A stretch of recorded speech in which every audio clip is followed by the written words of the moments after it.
नमस्कार. गणगणगणात बोलते स्वादगाथा या माझ्या चॅनेलवर तुम्हा सर्वांचे मनापासून खूप खूप खूप स्वागत आहे.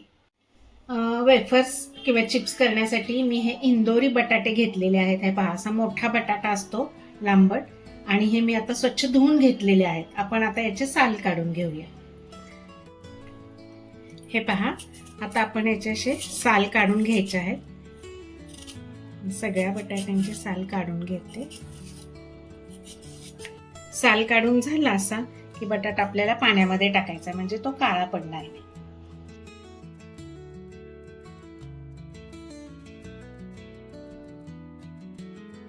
हे पहा, आपल्या बटाट्याची आता सगळ्यांची सालं काढून झालेली आहेत. आता आम्ही स्वच्छ धुवून घेते परत एकदा. याचं स्टार्च निघून गेलं पाहिजे, आणि मग आपण याचे चिप्स पाडायला घेऊया. हे पहा, या पाण्यामध्ये आपल्याला चिप्स पाडायचे आहेत ना, तर हे पहा, अशी तुरटी आपल्याला वाण्याच्या दुकानात मिळते. तर ही तुरटी आहे या पाण्यामध्ये, अशी फक्त मी 5 वेळा अशी फिरवून घेते. आता ही बाजूला ठेवायची, आणि ही अशी चिप्स पाडायची किसणी मिळते. तर याच्यावर जी डिझाईनचे सुद्धा आपण करू शकतो, आणि याच्यावर प्लेन करू शकतो. चला, तर आपण आता याच्यावर चिप्स पाडून घेऊया. हा बटाटा धरताना असा उभा धरायचा आहे आणि असे पाडायचे.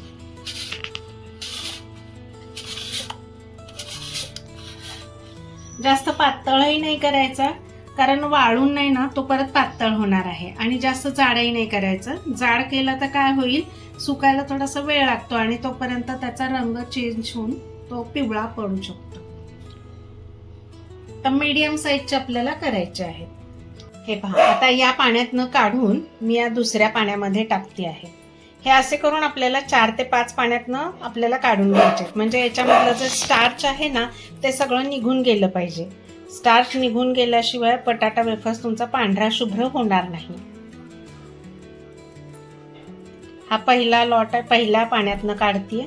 त्याच्यानंतर मी या पातेल्यातल्या पाण्यातनं काढणार आहे. बटाटा खिसताना की नाही, हा असा जर काढून घेतला तर परत उचलायचा आहे तो आपल्याला, आणि मग परत असा टाकायचा आहे. असाच परत घासून घ्यायचा नाही घेताना वापस.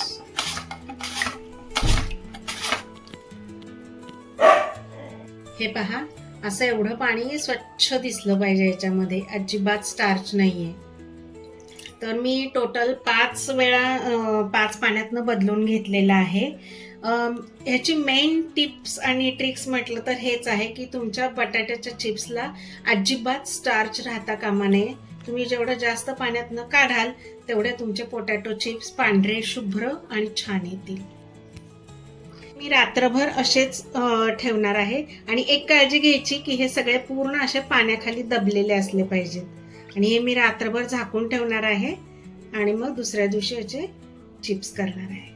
हे पहा, रात्रभर आपले वेफर्स पाण्यामध्ये होते, आणि पाणी पण कसं एकदम स्वच्छ आहे. आणि हे पहा, असे हे छान फुगून झाले, फुगले, तसे इलॅस्टिसिटी आली म्हणतात ना, तसा प्रकार झालेला आहे बघा प्रत्येक चिपमध्ये. चला, आता आपण आता हे शिजवून घेऊया.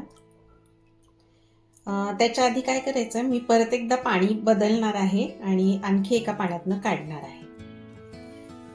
तर हे पहा, हे चिप्स आहेत ना, हे परत एकदा पाण्यातनं काढूया आपण. तर हे असे उचलून घ्यायचे आहेत आणि पाण्यात सोडायचे आहेत. ते आणखी एका पाण्याने धुतले जातील, आणि जो काही राहिला असायला थोडाफार स्टार्च असेल तो सगळा निघून जाईल. आणि बटाट्यातला स्टार्च निघून गेला की कुठलाही बटाटा असू दे तुमचा, तुमचे वेफर्स पांढरे शुभ्रच होणार. हे 2 किलो बटाटे आहेत माझे. 2 किलो बटाट्याचे मी वेफर्स करत आहे. हे पहा, हे असे सगळे पाण्यामध्ये मी म्हणजे काढून घेतले, सगळं पाणी चेंज केलेलं आहे परत. हे पहा, मी एवढं पाणी घेऊन उकळायला ठेवलेलं आहे.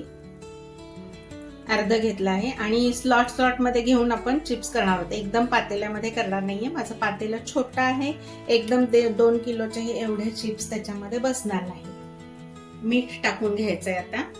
तर हे पहा, एवढे मी, हा छोटा चमचा आहे माझा, तर एवढे मी 4 चमचे मीठ टाकून घेते.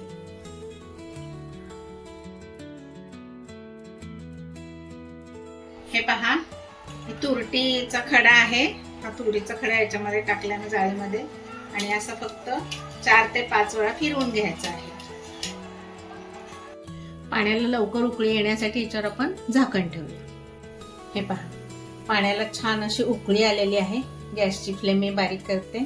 झाकण काढायचं आहे आणि याच्यामध्ये आपल्याला हे चिप्स टाकून घ्यायचे उकळत्या पाण्यामध्ये.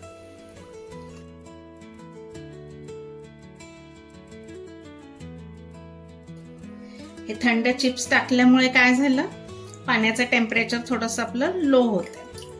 मग त्यावेळी काय करायचंय, गॅसची फ्लेम जी आहे ती आपल्याला एकदम कमी पण नाही आणि एकदम जास्त पण नाही, मीडियम ठेवायची आहे.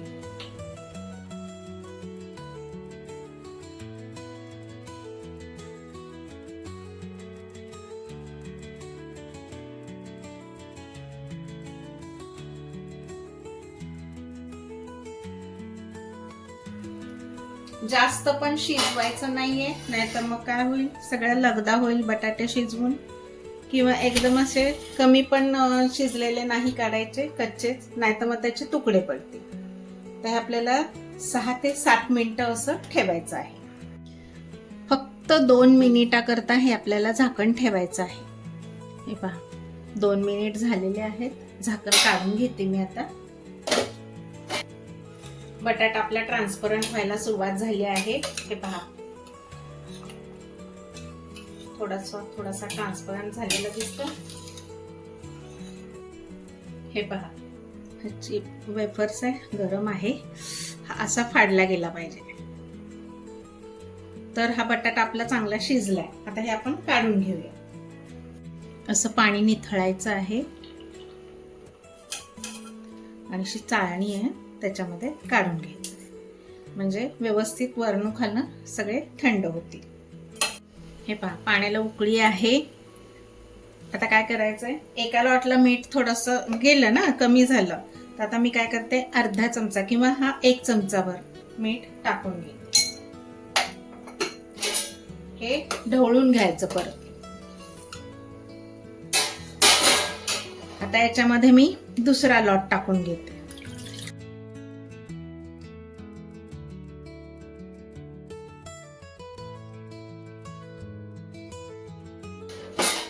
याला पुन्हा आता वर खाली असं ढवळून घ्यायचं. गॅसची फ्लेम मीडियमच ठेवायची आहे, एकदम कमी किंवा अशी एकदम मोठी ठेवायची नाही. आणि तसंच झाकण ठेवायचं. अगदी 2 मिनिटाकरता झाकण ठेवायचं आहे. आणि हे पहा, हे असे चाळणीत काढलेले आहेत ना, याची प्रोसेसिंग चालू राहते. तर आपण काय करायचंय, हे एका परातीमध्ये असे काढून घ्यायचे. नाही तर काय होतं, खालचा जो बटाटा आहे तो काय होईल, जास्त शिजला जाईल. चला, हा लॉट सुद्धा झालेला आहे. मी आता हे लॉट सुद्धा काढून घेते. पाणी निथळायचं आहे सगळं आणि आपल्याला अशा चाळणीमध्ये काढून घ्यायचं. बटाटा आपला 60 ते 70% वाफला गेला पाहिजे. पूर्ण सगळा एकदम पूर्ण 100% वाफवायचा नाही. हे पहा, आता हा शेवटचा लॉट मी टाकलेला आहे. हे पहा, परातीमधून मी इथे आणून टाकले. असे परातीतच असे जास्त वेळ ठेवले समजा, तर खालचे वेफर्स ना जास्त शिजून असे त्याचं तुकडे पडू शकतात. तर हे असे आणून टाकायचे इथे, म्हणजे अर्धवट सुकल्यासारखे होतात. आणि सगळे एकदम करून झाले की मग हळूहळू सगळीकडे पसरून एक एक वाळत घालायचं आहे. हे मी फॅन खाली वाळवून घेणार आहे आणि मग नंतर सुकल्यानंतर सगळे एका मोठ्या भांड्यामध्ये भरून कडक उन्हामध्ये ठेवून वाळवून घेणार आहे. फॅन खाली छान सुकतात, त्याच्यानंतर मग उन्हामध्ये कडक वाळवून घ्यायचे. हा पदार्थ आपल्याला वर्षभर टिकवायचा असतो, त्याच्यामुळे कडक उन्हामध्ये वाळवून ठेवायचा आहे.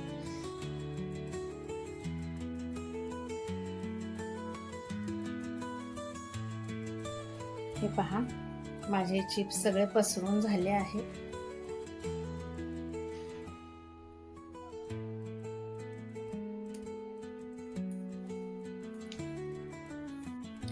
एक टिप लक्षात ठेवायची, घरात फॅन खाली सुकवणार असाल तर प्लास्टिक पेपरवर न टाकता कॉटनच्या स्वच्छ कपड्यावर टाकून वाळवा, म्हणजे पटकन सुकून जातील. 2 किलो बटाट्याचे हे एवढे वेफर्स आपले तयार झाले आहेत, वाळून तयार आहेत, रेडी आहेत. पहा, छान मस्त असे कडकडीत वाढलेले आहेत. आता हे मी तुम्हाला तळून दाखवते.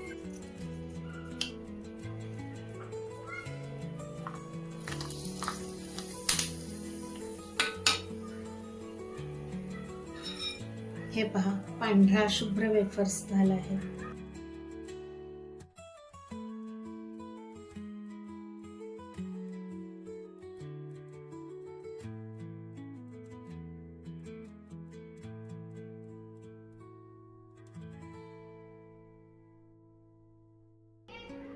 तर हे पहा, असे छान वेफर्स तयार झालेले आहेत.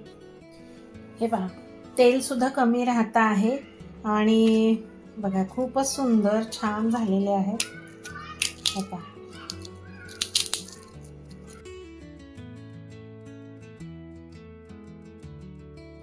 चला, आवडली का माझी ही रेसिपी? तुम्हाला आवडली असेल तर तुम्ही पण नक्की करून पहा आणि या उन्हाळ्यामध्ये या वेफर्सचा आनंद घ्या.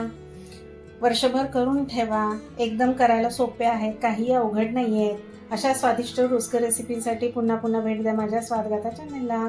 आणि या बटाट्याच्या वेफरसाठी एक लाईक तर अवश्य बनलाच पाहिजे. चला तर मग भेटू आपण पुढील नवीन व्हिडिओमध्ये नवीन रेसिपीसह. तोपर्यंत मस्त खा आणि स्वस्त राहा. माझा व्हिडिओ पूर्ण पाहिल्याबद्दल खूप खूप खूप धन्यवाद. बाय.